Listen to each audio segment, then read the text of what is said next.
Okay, we're going to try this again because I'm having problems with Facebook Live. So we'll just try to do a recording this way and see if we can get it all to sync. So I wanted to talk to you today about just negative thought loops that we're having. I'm hearing a lot more from people about how they're having a hard time pulling themselves out of their negative thought patterns. And because things are so different for us right now, I hear a lot about, oh, when will it end? How will this be? I just don't even know. And it's almost shifted into a kind of a doomsday mentality for a lot of us. And then that feeds those negative feels. So, couple things I wanted to talk to you about. One is letting you know how you can change your reality in just 3 simple steps. Before I teach you that, I want you to think for just a second about something that is a fact or is a data point versus something that is an opinion. So we've got a lot of media stuff going on right now that is talking about, their whole job is to make things be scary because scary sells, right? We click on things more when it's something that's a little more horrific. It's just the way our brains work. So when we have those kinds of things that are going on, it's really important to be able to stop and look for a fact, which is something that is completely neutral. There is a tree in my yard. The tree, everybody could see it, everybody would agree, there's a tree in my yard.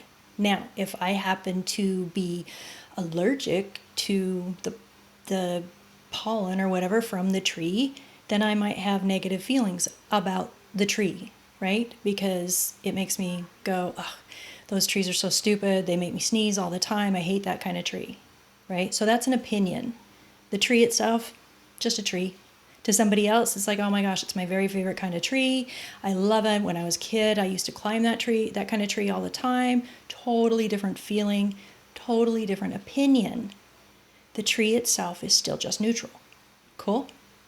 So, with that in mind, let's talk about the negative thought cycles that we can get caught in. The ways that you can identify a negative versus a positive thought cycle. A negative thought cycle is going to be noisy chatter. It's going to be a lot of just chaos in your brain. You're not going to feel like you've got anything that's organized, not feel like there's anything that is making sense, and it just gets churning and so much bigger and so much louder. It's chaotic, it's loud, it's mean. We tend to just be harsh to ourselves and other people. Anything that we see as that is negative is exaggerated. It's much, much worse than it would be normally. It also creates these dead-end feelings. Sorry, I think I might want to sneeze. Shame, guilt, embarrassed, self-loathing, anything that's like that shuts us down. Nothing positive can grow in that. So we want to make sure that we're being aware of those things. If we're starting to feel that, we're in a negative thought pattern. Okay? Now the second thing, the implications for us physically, increased blood pressure, increased anxiety, increased depression, which means we're not sleeping as well. We're not doing a lot of things as well. In order to identify positive thoughts, that seems so redundant, right? Like it seems like, well, duh, yeah, I'm happy, whatever, right? But for real, when you're looking at those two things that can help with that is that you have a clear mind. You have positive thinking, positive thoughts. You're a cup half full kind of person, right? You're open to new ideas. You're open to suggestions from things. You are more loving. You are more interested in what's happening around you, and you feel more strong. The badass Zen feels that happen with that are that you're self-confident.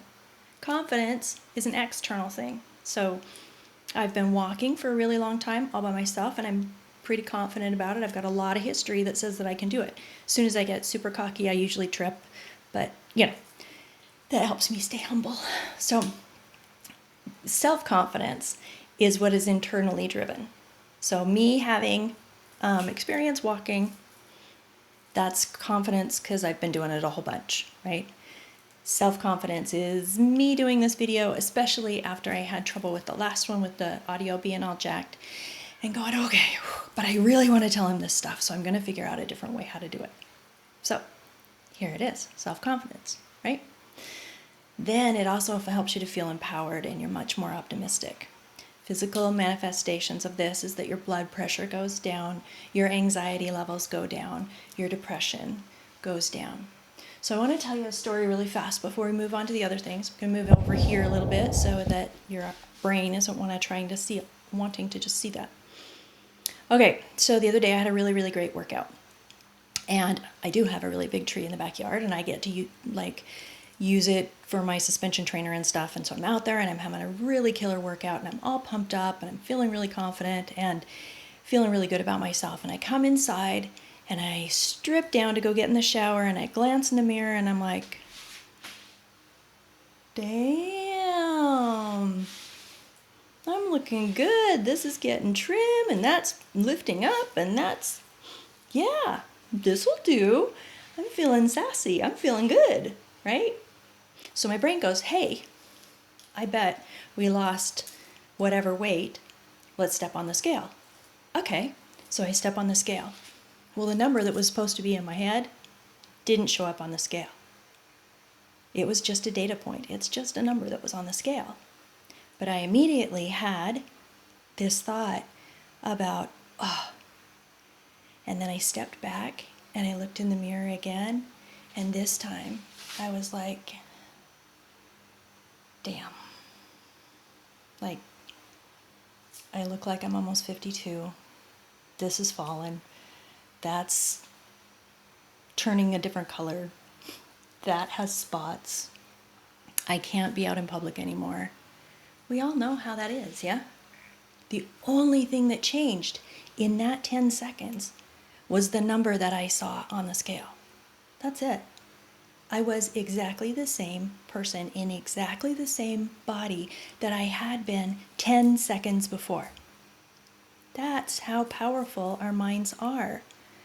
In that particular case, the dysmorphia that I had was that all of a sudden my body looked awful compared to 10 seconds ago when I felt like it looked really great, right?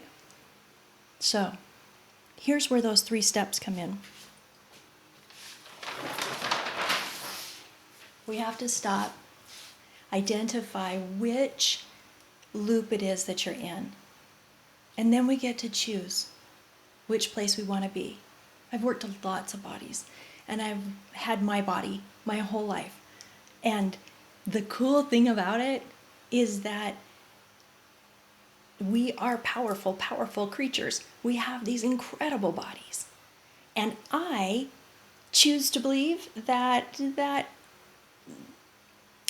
me that was hopped up on endorphins and a killer workout, that's really the real me. Because it feels so much better for me to be that version of me than it does to assume that I should probably not ever leave the house even after the quarantine's lifted, right? Nothing happens, nothing grows in those negative feelings. I don't want to go do anything. I don't want to work out. I don't want to change my eating habits. I don't want to see friends. I don't want to create anything. I don't want to do anything. So bringing it back to where there is good, where there is light, where there is awesome and power, that's where magic happens. Because that is what I'm choosing to believe, right? So stop, choose, and the belief. When we do that, then we're going to want to move ahead and move forward. I totally know that you can do this. We'll be okay.